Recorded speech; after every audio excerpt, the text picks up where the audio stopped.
Takto sme pomohli nášmu klientovi zdvojnásobiť predaje, bez zliav a zbytočného tlačenia na zákazník. Náš klient Peťo mal skvelý penzión, ale nízku obsadenosť. Nesnažili sme sa predávať izbu, ale pocit. Vytvorili sme stránku, ktorá vtiahla ľudí do atmosféry pobytu. Ukázali sme im, ako sa budú cítiť, nielen čo si kupujú. Na túto stránku sme posielali cielenú návštevnosť z Facebooku a Instagramu. Ale týmto neskončilo. Ak si pobyt nekúpil niekto hneď, aktivoval sa follow-up systém. Cez e-mailovú sekvenciu sme klientov ohrievali, pripomínali im ponuku a motivovali ich k rezervácii. A aby sme držali vysokú obsadenosť dlhodobo, pravidelne spúšťame špeciálne akcie. Valentín, Silvester, firemné školenia. Výsledok?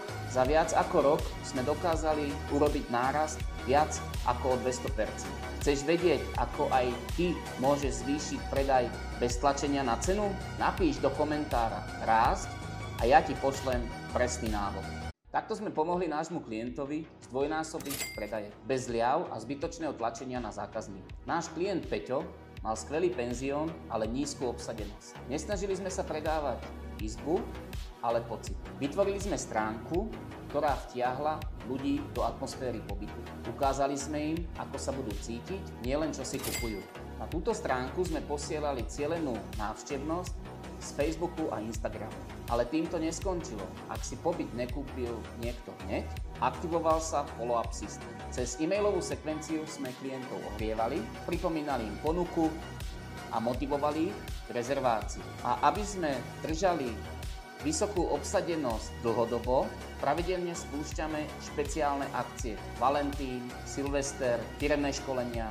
Výsledok? Za viac ako rok sme dokázali urobiť nárast viac ako o 200%. Chceš vedieť, ako aj ty môžeš zvýšiť predaj bez tlačenia na cenu? Napíš do komentára rásť a ja ti pošlem presný návod.